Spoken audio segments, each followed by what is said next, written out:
안녕하세요. 로장입니다.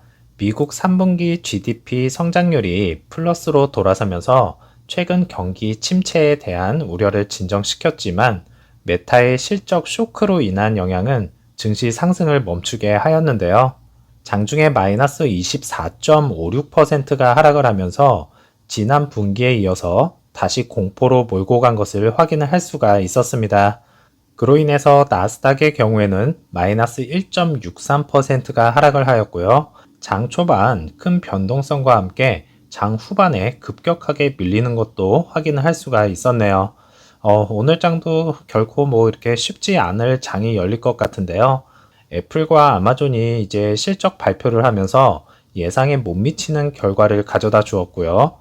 증시를 흔들 수 있는 애플은 그나마 시간 외에서 큰 폭으로 하락을 하지는 않았지만 아마존은 시간 외에서 마이너스 13%에 가까운 하락을 보여주었습니다. 빅스 지수는 재차 상승 시도를 하려고 하는 것을 확인을 할 수가 있었고 국제금리는 다행히도 3거래일 연속 하락세를 보이고 있는 점은 다행이라 생각이 드네요.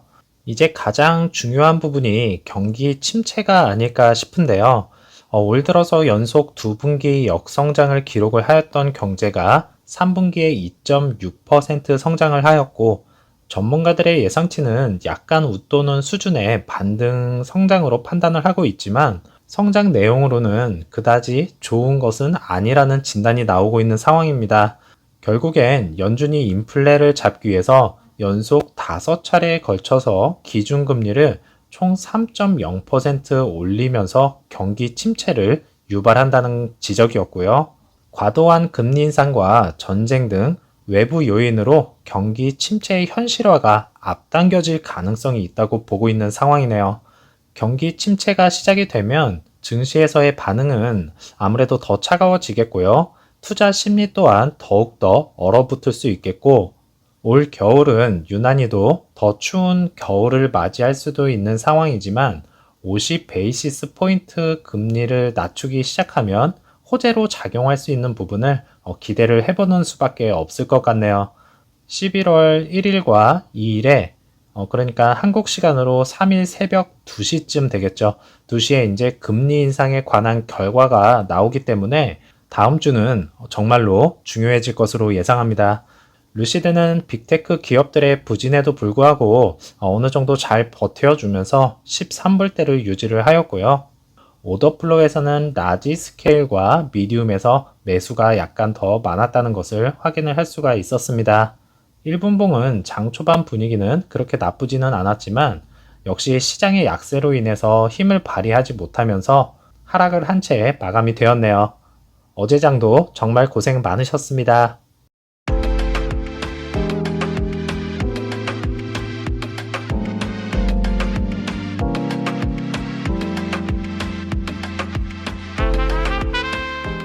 루시드 모터스 테크놀로지가 세마의 SCRS 부스에 전시가 될 예정인데요. 충돌 수리 전문가 협회인 SCRS에 초대가 되어서 루시드 모터스 서비스 패스너 디스플레이 유닛과 루시드 특별 프리젠테이션을 볼 수 있다고 합니다. 이곳에서 증강현실 프로그램을 이용하여서 일반적인 충돌 수리 방법에 사용되는 패스너 유형과 기계 부품의 건설에 사용되는 전반적인 설계의 영향을 표시를 하고요. 왜 이렇게 설계가 되었는지 관해서 설명을 한다고 합니다. 루시드 측에서는 아직까지는 충돌 테스트 실험 결과가 공식적으로 나오지 않은 상황이지만 이제 서서히 그 모습을 드러낼 것으로 예상을 하고 있고요. 지난번 교통사고 장면 등을 통해서 루시드 차량이 튼튼하게 잘 만들어졌다는 것을 다시 확인할 수 있었듯이 테스트 결과물에서도 좋은 성적을 기대를 해보겠습니다. 10월 27일부터 31일까지 나파밸리의 알리라 호텔에서 루시드 투어가 진행이 되어지는 것을 다시 한번 확인을 할 수 있었는데요. 이제는 리조트 등을 돌아다니면서 주말 행사를 하는 것을 볼 수가 있겠네요. 그곳에서 루시드 차량 시승을 통해서 즐거운 드라이빙을 즐길 수 있을 것으로 예상이 됩니다. 루시드 그랜드 투어링에 이어서 이번에는 에어 투어링을 제작을 시작을 한다고 발표를 하였는데요. 그러면 에어 모델로는 공식적으로 한정판이었던 드림 에디션과 그랜드 투어링, 그리고 에어 투어링이 있는 것을 확인을 할 수가 있겠네요. 베어스 워크샵에서 확인을 간간히 하였던 메탈 루프 차량인 퓨어 모델이 4분기부터 생산을 하기 시작하여서 2023년도에 딜리버리를 한다는 소식을 지난번 언급을 해드렸듯이 모델 트림별로 전체적인 생산이 이루어지고 있다는 것을 확인을 할 수가 있겠네요. 루시드 포럼 이메일에서 에어 투어링의 생산의 시작과 곧 초기 배송이 이루어질 것을 이야기를 하고 있었고요. 에어 투어링은 루시드의 기능의 균형을 나타내고 듀얼 모터 파워트레인에서 놀라운 성능을 제공하는 동시에 놀라운 효율성과 범위를 제공을 한다고 합니다. 승객들은 더 넓은 리어 시트 풋웰 덕분에 타의 추종을 불허하는 편안함을 누릴 수 있다고 하고 있고요. 가장 인기가 있는 공통 구성으로 차량을 구축할 계획을 세우고 있었는데요. 플래티넘 룩과 글래스 캐노피, 산타크루즈 또는 타오 인테리어 테마, 드림 드라이브 프로 등이 가장 인기 있는 것부터 생산을 하는 것을 확인을 할 수가 있겠네요. 베어스 워크샵에서 업로드가 된 영상 중에서는요, 이번에도 야간 비행을 하였는데요. 전체적인 루시드 공장 왼쪽으로 루시드 에어 차량이 다른 주차 공간에서 상당히 많이 생산이 되어졌다는 것과 주차장 모습에서는 딜리버리가 꾸준하게 이루어지고 있는 것을 확인을 할 수 있는 부분이면서 캐리어에 실은 모습들이 지속적으로 포착이 되어지는 상황입니다. 늦은 밤까지 생산이 잘 이루어지는 것으로 보아서 교대 근무 시스템도 정상화로 잘 가동이 되고 있다고 봐도 될 것 같고요.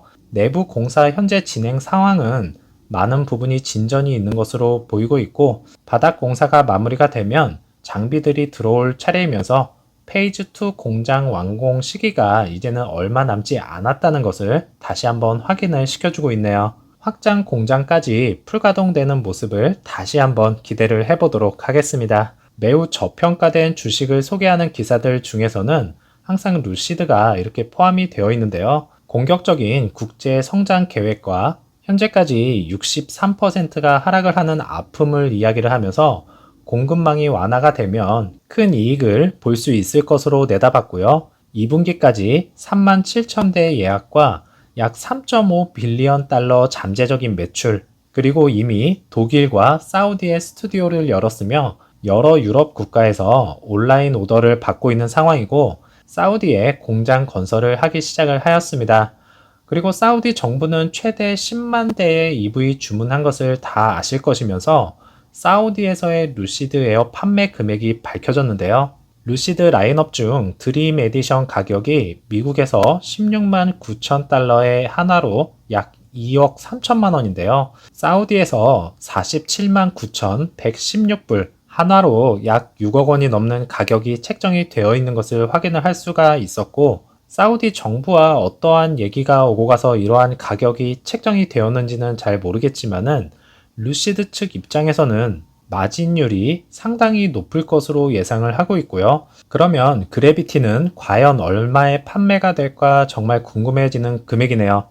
사우디에서 이제 10만 대, 거기에 그래비티까지 포함이면 금액이 상당히 어마어마할 텐데요. 그래비티 가격이 책정이 되면 한번 계산기 좀 제대로 한번 두드려 봐야 될 것 같네요. 사실 사우디에서 6억 원 금액은 그리 크지 않은 금액이라고 들었는데 정말 맞는지는 모르겠고요. 사실 개인적인 생각은 사우디에서 이보다 더 적은 4억 정도에 이렇게 책정이 되지 않을까 생각을 하고 있었지만 현재 달러 기준 6억 원이면 이거 장난 아닌 건 확실합니다. 사우디에서 생산량이 터지고 리야드에서만 30%에 달하는 EV 차량이 돌아다닌다고 가정을 한다면 앞으로 매출은 상상도 못할 것이고요. 마진율은 잭팟 터졌다고 봐야 되겠죠. 루시드가 왜 럭셔리 브랜드로 선점을 하려고 했는지도 점점 더 이해가 가는 부분인 것 같네요. 오늘도 즐거운 하루 보내시고요. 다음 영상에서 찾아뵙겠습니다. 감사합니다.